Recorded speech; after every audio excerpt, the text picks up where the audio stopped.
100% fees రాయితీతో AI నేర్చుకోవాలనుకుంటున్నారా? Attend Quality Thought Gen AI test 2025. నమస్కారం, వెల్కమ్ టు ఐ డ్రీమ్. నేను మీ విజేత. ప్రస్తుతం మనతో పాటు ఉన్నారు ప్రముఖ ఆధ్యాత్మికవేత్త డాక్టర్ అనంతలక్ష్మి అమ్మగారు. ఇప్పుడు అమ్మతో మాట్లాడి మన సందేహాలన్నింటినీ నివృత్తి చేసుకుందాం, మరిన్ని మంచి మంచి విషయాలు అడిగి తెలుసుకుందాం. అమ్మ నమస్కారం. అమ్మ నమస్తే అమ్మ. అమ్మ, ఈ మధ్యకాలంలో ఆడవాళ్ళలో చూసుకుంటే ఎక్కువగా పీరియడ్స్కి సంబంధించిన ఇబ్బందులు చాలా వరకు ఎక్కువగా చూస్తున్నామమ్మా. అవునమ్మా. చాలా మందిలో బాగా ఆలస్యం అవ్వడము, ముందుగానే వచ్చేయడము, లేదంటే ఎక్కువగా బ్లీడింగ్ అవ్వాల్సిన దానికన్నా ఎక్కువ అవడం, రకరకాల సమస్యలమ్మా. అసలు నిజంగా పూర్వకాలంలో చూసుకుంటే ఇలాంటి సమస్యలు ఏమి ఉన్నట్టుగా అసలు ఎప్పుడు వినలేదమ్మా. నిజంగా ఎలాంటి జాగ్రత్తలు తీసుకుంటే ఇలాంటి సమస్యల నుంచి బయటపడవచ్చు అంటారమ్మా? ఆ రోజుల్లో పెద్దగా చెప్పలేదు కనుక, కానీ ఇన్ని మాత్రం లేవు. కాకపోతే వాళ్ళు రోగం గురించి చెప్పుకోలేదు, కానీ వాళ్ళు మాకు పీరియడ్స్ వచ్చాయని చెప్పుకోవడానికి మొహమాట పడలా. అది సమస్య. ఇప్పుడు మొహమాట పడుతున్నారు. అవునమ్మా.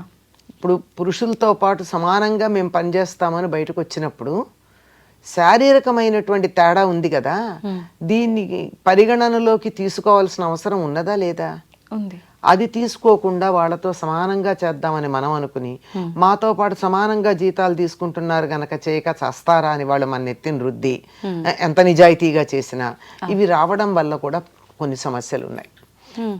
ప్రధానంగా కావాల్సింది ఏమిటంటే, శరీరంలో పెద్ద అలజడి జరుగుతుంది కదా పీరియడ్స్ వచ్చినప్పుడు, అప్పుడు దానికి కాస్త విశ్రాంతి ఇవ్వద్దా?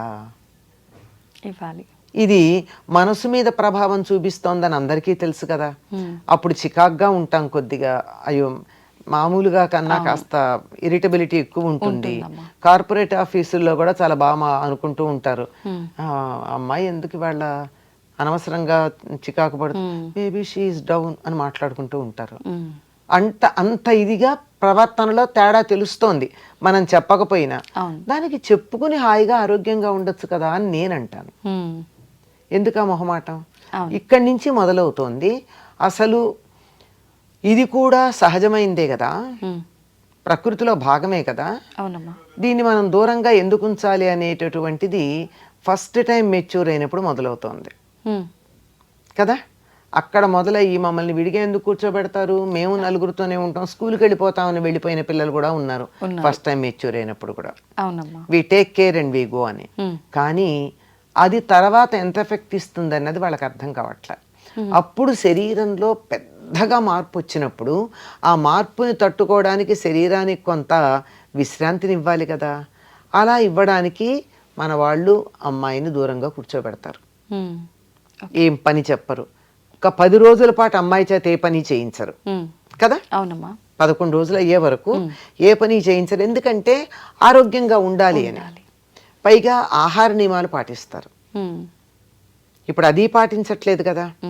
ఈ ఆహార నియమాలు పాటించి ఈ కాస్త అప్పుడు శ్రమ పడకుండా ఉండడం అన్నది మొదటి నుంచి అలవాటు చేసినట్టయితే ఆ 3 రోజులో 4 రోజులో ఈ రకాలైనటువంటి ఇబ్బందులు రావు. ఎటువంటి ఆహార నియమాలు పాటించాలి? అప్పుడు మొదటిసారి అయినప్పుడు మాత్రం ఉప్పు కారం పులుపు లేనటువంటి ఆహారం పెట్టాలమ్మా. ఇప్పటికి కూడా డిస్టర్బెన్స్ ఉన్నటువంటి వాళ్ళకి ఆ పీరియడ్స్ టైంలో డైజెషన్ కూడా తేడా వస్తుంది. రెండు కలిపి ఉంటాయి. అంటే దీనికి దానికి సంబంధం ఉందని అర్థమవుతోంది కదా. కనుక ఇది కరెక్ట్ చేయడం చాలా తేలిక, డైజెషన్. కనుక దీన్ని సర్దుకుందాం, అప్పుడు అది కూడా సర్దుబాటు అవుతుంది. కనుక మొదటి 3 సార్లు అమ్మాయికి పులగం అన్నం తప్ప మరొకటి పెట్టేవాళ్ళు కాదు పూర్వం. పులగం అంటే కిచిడీ కాదు, బియ్యము, పెసరపప్పు, జీలకర్ర, మిరియం, అంతే. ఉప్పు ఉండదు, నెయ్యి, కారం లేదు. నెయ్యి, కారం కావాలంటే అందులో ఉన్న మిరియం గింజే, నంచుకునేటందుకు బెల్లం. బెల్లంలో కొంచెం ఉప్పు కూడా ఉంటుంది పంచదార కన్నా, అంతే. నంచుకునేందుకు బెల్లం. ఇలా రాత్రిపూట పాలన్నం, పెరుగేరు మళ్ళీ. ఎందుకనమ్మా పెరుగు ఎందుకు తినకూడదు ఆ టైంలో? పెరుగు పులుపు, తర్వాత ఒంటికి చలవ చేసేస్తుంది పెరుగు. అంత చలవ అప్పుడు అవసరం లేదు, అందుకని పెరుగు వేయరు. ఇప్పటికి కూడా బాగా పల్లెటూళ్ళల్లో పాడి పంట ఉన్నవాళ్ళు రాత్రి పాలన్నం తింటారు, పగలు పెరుగన్నం తింటారు. చాలా మంచిది రాత్రి పెరుగు తినకుండా ఉండడం. అందువల్ల అటువంటి ఆహారం పెట్టాలి. ఇంకా పైగా వాళ్ళకి ఏదన్నా ఆకలి అనిపిస్తే అనిపించినా అనిపించకపోయినా బలవంతంగానైనా చిమ్మిలి పెడతారు. అంటే అమ్మా చిమ్మిలి నువ్వులు బెల్లం ఆహా. మిశ్రమం. నువ్వులు బాగా దంచాలి, తొందరగా అరగడం కూడా కష్టం, చిన్నవి కదా. అందుకని దంచి నువ్వులు బెల్లము, వీలైతే ఎండు కొబ్బరి వేసి దంచి చక్కగా ఉండలు చేసి చిమ్మిలి అంటారు. ఆ పిల్ల చేత వీలైనంత తినిపిస్తారు. అందుకని వచ్చిన వాళ్ళందరూ కూడా అదే పంచుతారు. అవును, చిమ్మిలి ఎప్పుడు పెడతావా అని అడుగుతారు అమ్మాయిని. అది చాలా మంచిది ఆరోగ్యానికి. ఎందుకు అంటే ఆ చిమ్మిరి తిన్నట్టయితే లోపల ఎక్కడన్నా క్లాట్స్ ఉండిపోతే వెళ్ళిపోతాయి. ఓకే, వెళ్ళిపోతాయి. ఇప్పటి నుంచి అమ్మాయికి ఇంతకు ముందు కన్నా ఎక్కువ కాల్షియం అండ్ ఐరన్ కావాలి. కాల్షియం ఏమో ఎముకలు బలంగా ఉండడానికి, ఐరన్ ఏమో పోయిన రక్తాన్ని మళ్ళీ నింపడానికి. కనుక ఈ రెండు మనకి ఇవ్వగలిగినటువంటిది చిమ్మిరి. అందుకని చిమ్మిరి పెడతారు. ఆ రెండు రావడంతో పాటుగా ఈ రెండు నువ్వులు బెల్లం కలిపినటువంటి దానికి కలిగించే వేడికి లోపల ఎక్కడన్నా క్లాట్స్ మిగిలిపోతే వెళ్ళిపోతాయి. ఈ క్లాట్స్ మిగిలిపోతే కదా చాలా రకాలైన అనారోగ్యాలు వచ్చేది. అవునమ్మా. అందుకని ఫ్లష్ అవుట్ అవ్వకపోవడం వల్ల కనుక అది పెడతారు. ఇంతవరకే ఆహారం. ఇంకా ఏదన్నా కావాలనిపిస్తే ఉప్పు వెయ్యకుండా గారె చేసి పెడతారు, అంతే. తీపి తినొచ్చు, ఉప్పు కారాలు లేకుండా ఎన్ని రకాల తీపి అయినా తినొచ్చు. ఇది అప్పటి నియమం. మొదటి 3 సార్లు గనక పాటించగలిగినట్టయితే ఆ సమయంలో నొప్పి వస్తూ ఉంటుంది. మన వాళ్ళు తెలుగులో చక్కగా చెప్తారు, ముట్టు కడుపు నొప్పి అంటారు. అంటే ఆ ఫ్లష్ అవ్వడానికి చాలా ఇబ్బంది పడుతూ ఉంటుంది లోపల నుంచి, లేదా ఓవర్ అవుతూ ఉంటుంది. ఈ రెండింటిని కంట్రోల్ చేయాలి జీవితాంతం అంటే మొదటి 3 సార్లు పూర్తి రెస్ట్. డాక్టర్ల పరిభాషలో చెప్పాలంటే బెడ్ రెస్ట్ లాంటిది.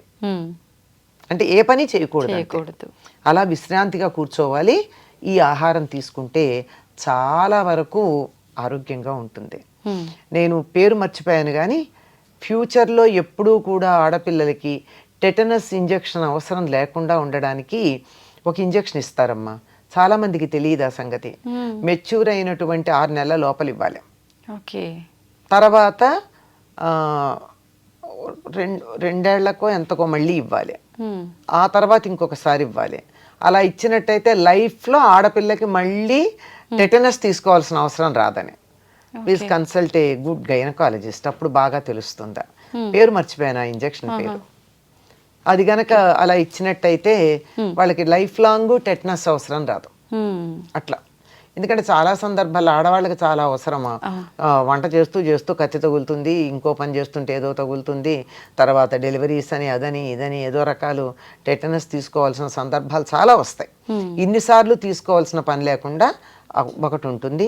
ఇది ఆ సమయంలో శారీరకంగా మానసికంగా విశ్రాంతి తీసుకుంటూ సాత్విక ఆహారం తీసుకుంటూ గనక ఉన్నట్టయితే 100% వరకు మనం ఈ సమయంలో వచ్చే కడుపు నొప్పులు ఇబ్బందులు అధిగమించవచ్చు. 100% జాగ్రత్తలు తీసుకుంటే 90% అని చెప్తున్నా. మిగిలిన 10 ఎలాగో రకరకాల తేడాలు ఉండనే ఉంటాయి. సహజంగా ఉండేవి, ఇతర అనారోగ్యాల వల్ల వచ్చేవి, ఇంకా వేరే సమస్యల వల్ల వచ్చేవి తేడాలు ఉంటాయి. వాటికి సంబంధించి జాగ్రత్తలు మాత్రం తీసుకోవాలి. ప్రధానంగా విశ్రాంతి, శారీరక మానసిక విశ్రాంతి అవసరం ఆ 3 రోజులు. చెప్పండి ఓపెన్గా, నాకు శరీరం సహకరించదు, నే బరువైన పనులు చెయ్యను, I will compensate later on, but ఇప్పుడు మాత్రం నేను తేలిగ్గా చేస్తానని చెప్పగలిగిన ధైర్యం ఉన్నప్పుడు ఆడపిల్లలు మగవాళ్ళతో సమానంగా ఉద్యోగం చేయొచ్చమ్మా. అది చెప్పలేరు, వాళ్ళతో కలిసి సమానంగా చేద్దాం అనుకుంటారు. 30 ఏళ్లకే హిస్టెక్టమీలకు పెడుతున్నారు, అబార్షన్లు అవుతున్నాయి, ప్రెగ్నెన్సీ రావడం లేట్ అవుతోంది, విపరీతంగా ఫైబ్రాయిడ్లు అవి వాటితో నానా అవస్థ పడుతున్నారు. ఎందుకమ్మా అనారోగ్యం కొని తెచ్చుకోవాలి? తర్వాత ఆ సమయంలో పాటించే హైజీన్ సరిగ్గా లేకపోవడాలు, అవునమ్మా, సరైన అవగాహన లేక చేసేటటువంటి పనులు చాలా ఉన్నాయి. అతి తెలివిగా టూ మోడర్న్ అనుకుని, టూ అడ్వాన్స్డ్ అనుకుని అవలంబించే పద్ధతులు, ఇలాంటివన్నీ కూడా చాలా అనారోగ్యాన్ని తీసుకొచ్చి పెడుతున్నాయమ్మా. ఆడవాళ్ళల్లో చాలా త్వరగా అనారోగ్యానికి పాలయ్యేటటువంటి భాగం యుట్రస్ మాత్రమే. వెరీ ససెప్టబుల్, అక్కడే వస్తుంది ఏది వచ్చిన. దాన్ని జాగ్రత్తగా చూసుకోగలిగితే చాలు. ఓకే అమ్మా, ముందు జాగ్రత్తలు తీసుకుంటే ఇలాంటి ఇబ్బందులు రాకుండా 90% అవకాశం ఉంది.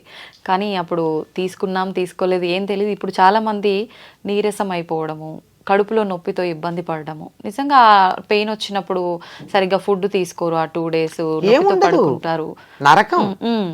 ఆ నొప్పి నుంచి ఉపశమనం కలగాలంటే చిట్కా ఏమైనా ఉందా అమ్మా దానికి? చిట్కా ఏముందమ్మా, పాలన్నం తినండి మొదటిది, అంతే సరిపోతుంది. ఉప్పు కారాలు తగ్గించే, అది ప్రధానంగా కనపడేది అదొకటే. మిగిలింది వైద్యుడి దగ్గరికి వెళ్ళండి. నాకు తెలిసినంతలో హోమియోలో దీనికి మాత్రం అద్భుతమైనటువంటి వైద్యం ఉందమ్మా. ఓకే, కొన్ని వందల మంది ట్రీట్ అవ్వడం నేను నా కళ్ళతో చూసా.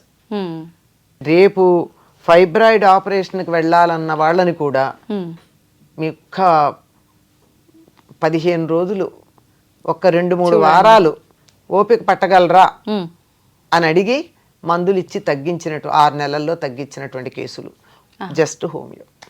ఓకే, అంటే ఆయుర్వేదంలో ఉన్నాయో వీటిలో ఉండుండొచ్చు, నాకు తెలియని సబ్జెక్ట్ నేను చెప్పలేను కనుక ఇది నేను కళ్ళతో చూసిన విషయం చెప్తున్నా. ఓకే, నిజంగా మీరు చెప్పినట్టుగా మాట్లాడలేకపోవడం ఒక రీజన్, అదే ప్రధానం. ఆ టైంలో పనులు చేయడం, ఇలాంటివి నిజంగా తగ్గించుకుంటే కొంతలో కొంత బయట చాలా అవకాశం ఉంటుందమ్మా. ఆ సమయంలో విశ్రాంతి ఇవ్వండి. మానసికంగా కూడా ఒత్తిడి వద్దు, శారీరకంగా వద్దు, రిలాక్స్. అందరూ ఏదో వీకెండ్స్కి రిలాక్స్ అవుతాం, వెకేషన్లో రిలాక్స్ అవుతాం, బ్లో అవుట్ ఇలాంటి మాటలు చాలా అవన్నీ పక్కన పెట్టండి. అంటే అవి చేయొద్దంటల్లా. ఆడవాళ్ళు మాత్రం నెలకు 3 రోజులు రెస్ట్ తీసుకోండి చాలు. నిజంగా చాలా హెల్ప్ అవుతాయమ్మా మీ మాటలు మా అందరికీ కూడా. ఎందుకంటే ప్రాక్టికల్గా ఉపయోగపడ్డ మాటలే నేను మీకు చెప్పాను. నాకు తెలియని విషయాల జోలికి నేను చెప్పాల. చాలా ప్రధానమైంది, మన చేతులతో మనం కొని తెచ్చుకున్న సమస్య మనం తలుచుకుంటే క్షణంలో దాటగలిగింది ఏమిటంటే డిస్టర్బింగ్ ది బయో క్లాక్. రాత్రుళ్ళు మేలుకుని పగలు పని చేయడం, పగలు నిద్రపోవడం అన్నది ఉంది. దానివల్ల చాలా సైకిల్ దెబ్బతింటుంది, దానివల్ల అన్ని రకాల సమస్యలు వస్తున్నాయి. Even for pregnancy it is a problem. Okay, రాత్రిళ్ళు మేలుకుని పగలు పని చేయడం కాదు, పగలు నిద్రపోవడం, ఇది చాలా తప్పు. రాత్రిళ్ళు పడుకోండి, పగలు పని చేయండి, ఇర్రెగ్యులారిటీ తొందరగా సర్దుకుంటుంది. ఓకే, ఇది మెయిన్ చాలా ముఖ్యమైనటువంటిది.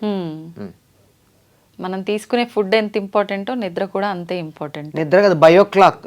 నిద్రపోవడం ఎంత అన్నది కాదు లెక్క, రాత్రి మేలుకోవడం, పగలు మార్చేయడం. సంతోషం అమ్మా, ధన్యవాదాలు. 100% ఫీజ్ రాయితీతో ఏఐ నేర్చుకోవాలనుకుంటున్నారా? అటెండ్ క్వాలిటీ థాట్ జెన్ AI టెస్ట్ 2025.